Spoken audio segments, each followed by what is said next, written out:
The Galactic Council chamber fell silent as Ambassador Eva Chen walked to the podium, her footsteps echoing against the crystalline floors. Around her, representatives from 47 species shifted uncomfortably in their seats.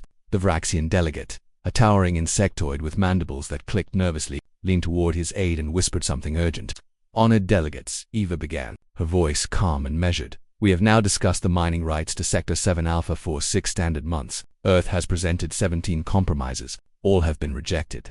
The Cathri representative, a floating jellyfish-like being encased in a hovering water sphere, pulsed with bioluminescent patterns. Through its translator, it spoke. "Human patience is legendary. Ambassador Chen, surely you can wait another cycle while we deliberate further." Eva smiled. It was the smile she'd perfected over years of diplomatic service, pleasant, professional, and utterly devoid of warmth. "Of course, we humans are nothing if not patient." Across the chamber, Liam Foster sat in the observer's gallery, watching his partner work. As Earth's military liaison, he wasn't supposed to be part of these discussions, but Eva had insisted he attend. "Just sit there and look official," she'd told him. Now, seeing the way the aliens were stonewalling her again, he understood why. The deliberations continued for another 3 hours. The same circular arguments, the same deflections, the same bureaucratic nonsense that had plagued this negotiation from the start. Liam watched Eva's shoulders tense incrementally with each passing minute. He'd known her for 15 years, served with her during the first contact wars, and he recognized the signs. Ambassador Chen, the Vraxian, finally chittered. Perhaps if Earth were willing to concede the secondary resource rights as well. No.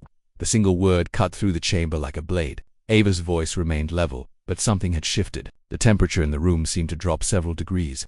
"I'm sorry," the Vraxian's translator crackled with confusion. Eva placed both hands flat on the podium. Her knuckles were white. "I said no. We have been more than reasonable. We have compromised on territorial claims, resource distribution percentages, and environmental protections. We have sat through 6 months of deliberate obstruction while our colonists in Sector 7 Alpha survive on emergency rations because this council refuses to authorize supply runs through the disputed zone." Liam sat up straighter. He'd heard that tone before on a battlefield, right before Eva had single-handedly held off a Krellian assault force for 48 hours. "Ambassador," the Cathri pulsed. "There is no need for hostility." "Hostility?"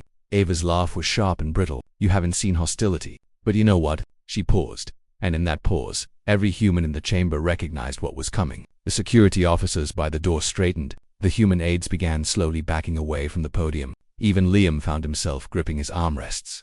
"Now I'm actually getting annoyed." The effect was instantaneous and dramatic. The Vraxian delegate lunged backward with such force that his chair shattered. The Cathri's water sphere drained to half its volume as its occupant contracted in fear. A dozen smaller species representatives simply fled the chamber entirely, their various legs, tentacles, and propulsion systems carrying them toward the exits at maximum speed. The Galactic Council had learned, through painful experience over humanity's 50 years among the stars, that there were stages to human patience. Humans could be frustrated, irritated, bothered, or even angry while still maintaining their legendary composure. But annoyed, truly annoyed, that was when the gloves came off.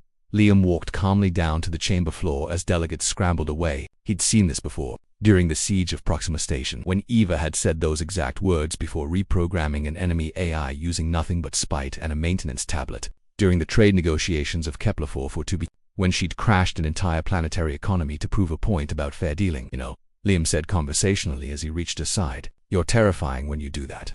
Ava's expression didn't change. "Do what? Get annoyed?"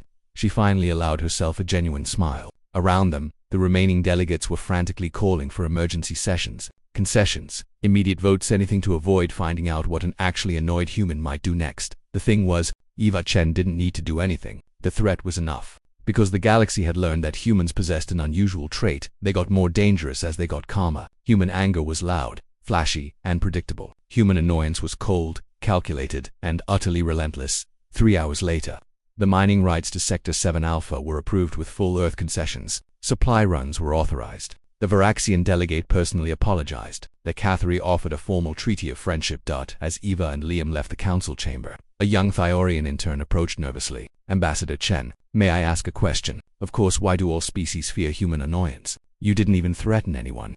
Eva stopped and considered the question seriously. "Because, young one, every other species in the galaxy gets louder when they're upset. They posture, they threaten, they make their anger known. Humans do the opposite. We get quiet, we get focused. And when a human tells you they're actually getting annoyed," she smiled that cold smile again, "that means they've stopped seeing the situation as a problem to be managed and started seeing it as an obstacle to be removed, by any means necessary." The intern's scales paled. That's terrifying. Yes, Liam agreed cheerfully. Yes, it is. As they walked away, Eva allowed herself a small laugh. You know the ironic part. I wasn't even that annoyed. Just tired. Liam grinned. Maybe we should tell them that. Are you kidding? This reputation is the only thing that makes these negotiations survivable. Behind them, the Galactic Council was already passing new regulations about human patients, updating their diplomatic protocols, and adding footnotes to their cultural databases about the stages of human temperament. The lesson was clear. You could push a human quite far, but the moment they stopped pushing back and simply stated they were annoyed, run fast. Run far. Because an annoyed human wasn't looking for a fight, they were looking for a solution. And in their annoyance, they rarely cared how many obstacles, political or physical, they had to eliminate to find it.